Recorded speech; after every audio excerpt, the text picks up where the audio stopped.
پھر ہم پاکستانی ہیں۔ اچھا جی، آپ ایک اور بری خبر آپ کے ساتھ شیئر کر لوں کہ جناب خیبر پختونخوا میں سیکیورٹی فورسز کے ساتھ جھڑپیں ہوئی ہیں، لیکن اچھی خبر اس میں یہ ہے کہ مختلف کارروائیوں میں 4 خوارج کو پاک فوج نے جناب ہمارے اداروں نے ہلاک کر دیا ہے۔ اور ایک اور بری خبر یہ ہے کہ کراچی میں آندھی آئی ہے اور آندھی کے دوران شاپنگ سینٹر کی چھت سے گر کر ایک شخص جو ہے وہ جاں بحق ہو گیا ہے۔ اس کے علاوہ آپ کو بتا دوں کہ کراچی ایئرپورٹ کے اوپر ہی ابھی کچھ دن پہلے یہ واقعہ پیش آیا تھا جہاں پر ایک خودکش حملہ ہوا تھا، اور چینی تفتیشی ٹیم جو ہے وہ جائے وقوع کا دورہ کر رہی ہے، وہ دیکھ رہے ہیں کہ جناب آیا جو بتایا جا رہا ہے ایسا ہی ہے، کیونکہ obviously اب چائنا کے پرائم منسٹر نے پاکستان آنا ہے۔ ایک اور خبر ملاحظہ فرمائیے، وہ خبر آپ کے لیے اچھی خبر ہے، وہ یہ ہے کہ آپ کو پتہ ہے کہ خان صاحب کی دونوں بہنیں اس وقت جو ہیں وہ زیر حراست ہیں۔ تو اب علیمہ خان اور عظمیٰ خان جو ہیں ان کے خلاف عدالت کے اندر ایک شخص جو گواہ ہے وہ پیش ہو گیا ہے، اور اس نے گواہی بھی دی ہے ان کے خلاف۔ اس نے کہا ہے کہ جناب یہ دھرنے جلسے کے لیے جو ہمیں لے کر گئے تھے اس میں بارودی مواد جو ہے وہ ہمیں مہیا کیا گیا تھا، اور ہمیں کہا گیا تھا کہ آپ لوگوں نے وہاں جا کر اشتعال پھیلانا ہے، پولیس کے اوپر پتھراؤ کرنا ہے۔ انہوں نے کہا کہ ہم نے علیمہ خان اور عظمیٰ خان کے دیے ہوئے بارودی مواد سے یہ سب کچھ کیا، اور شریک ملزم نے یہ بیان دیا کہ علیمہ خان عظمیٰ خان نے دھماکہ خیز مواد جو ہے وہ ہمیں فراہم کیا، اور ڈی چوک پہنچ کر پارلیمنٹ پر بارودی مواد ہم نے استعمال کرنا تھا پارلیمنٹ کے اوپر۔ اب کچھ لوگ اس کو غلط کہیں گے، تو وہی پارٹی ہے نا جنہوں نے پارلیمنٹ کے اوپر جو ہے وہ اپنی نکریں تک لٹکا دی تھیں، اور ویسے بھی 9 مئی کو انہوں نے کیا کیا تھا وہ بھی آپ کے سامنے ہے۔ تو جناب اب آپ اندازہ کر لیجئے کہ علیمہ خان اور عظمیٰ خان جو ہیں وہ کیا کہہ رہی ہیں، اور اس کے علاوہ جو 411 افراد پکڑے گئے تھے اس پہ سے جو 120 افغانی نکلے تھے، انہوں نے بھی بتایا ہے کہ ہمیں شر پسندی کرنے کے لیے دہاڑی کے اوپر پیسے دے کر جو ہے وہ لایا گیا تھا۔ اور اس کے بعد تو میرے خیال سے پی ٹی آئی کی سیاسی قبر جو ہے وہ ان گواہوں نے کھود دی ہے۔ ایک اور خبر آپ کے ساتھ شیئر کر لیتی ہوں جناب، یہ اسکرین کے اوپر آپ کو ایک صاحب نظر آ رہے ہیں، پاکستان تحریک انصاف نے روایتی فاشسٹ چہرہ جو ہے وہ دکھا دیا ہے۔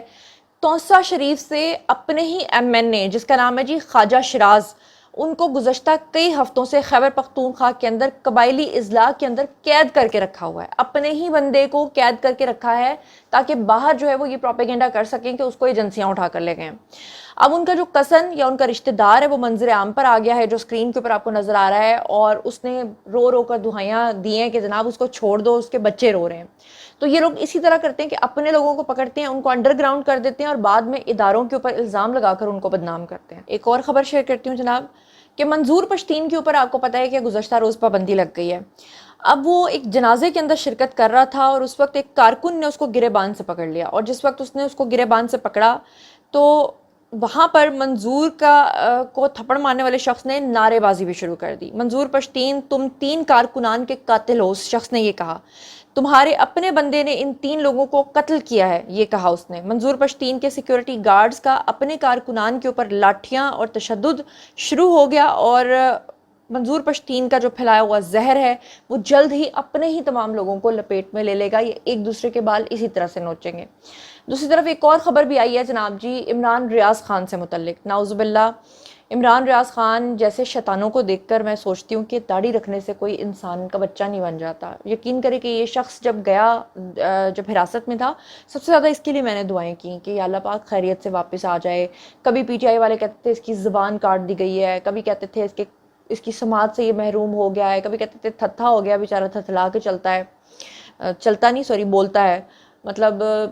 کیا میں آپ کو بولوں کہ اس وقت مجھے کتنی اس شخص سے ہمدرد ہوئی تھی، اور میں نے سوچا تھا کہ واپس آئے گا تو شاید یہ شخص سمجھ جائے گا۔ نعوذ باللہ اس نے پھر سے توہین مذہب کیا ہے، اور اس نے نعوذ باللہ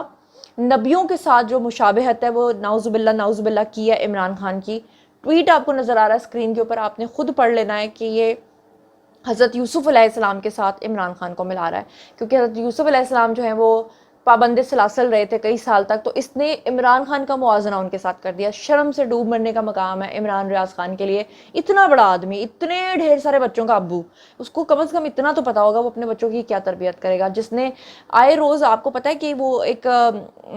پیڑھی سی ہوتی ہے جس پہ ہم بیٹھنے کے لیے اس کو استعمال کرتے ہیں، اور قرآن پاک رکھنے کے لیے ہم ریل کا استعمال کرتے ہیں، ریل ہوتی ہے وہ، اس کے اوپر رکھنے کے بجائے نا اس کے اوپر رکھ کے قرآن پاک کے ساتھ تصویریں بنا کے مطلب کھنچوا رہا ہوتا ہے۔ تو اس کا مطلب یہ ہے کہ اس شخص نے قرآن پاک پھر پڑھا ہی نہیں ہے، کہ اس کو اتنا ہی نہیں پتا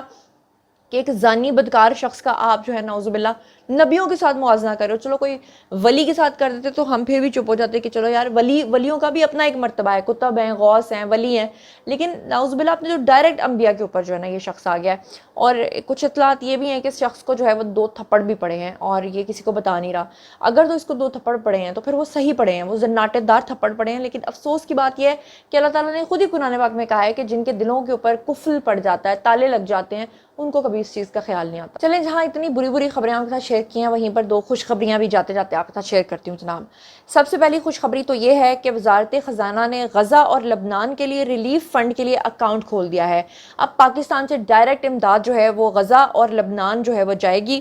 اور آپ کو بتا دوں کہ وزارت خزانہ نے غزہ اور لبنان ریلیف فنڈ کے لیے اکاؤنٹ کھولنے کا مراسلہ جو ہے وہ جاری کر دیا ہے, جس میں انہوں نے کہا ہے کہ فنڈ کے تحت جو ہے رقوم اسٹیٹ بینک اور نیشنل بینک سمیت تمام شیڈول بینک کے اندر جمع کرائی جا سکیں گی. غزہ لبنان ریلیف فنڈ کا انتظام NDMA کے پاس ہوگا. اور گزشتہ روز وفاقی کابینہ نے فلسطین اور لبنان میں اسرائیلی مظالم سے متاثرہ افراد کی مدد کے لیے وزیر اعظم ریلیف فنڈ قائم کیا تھا.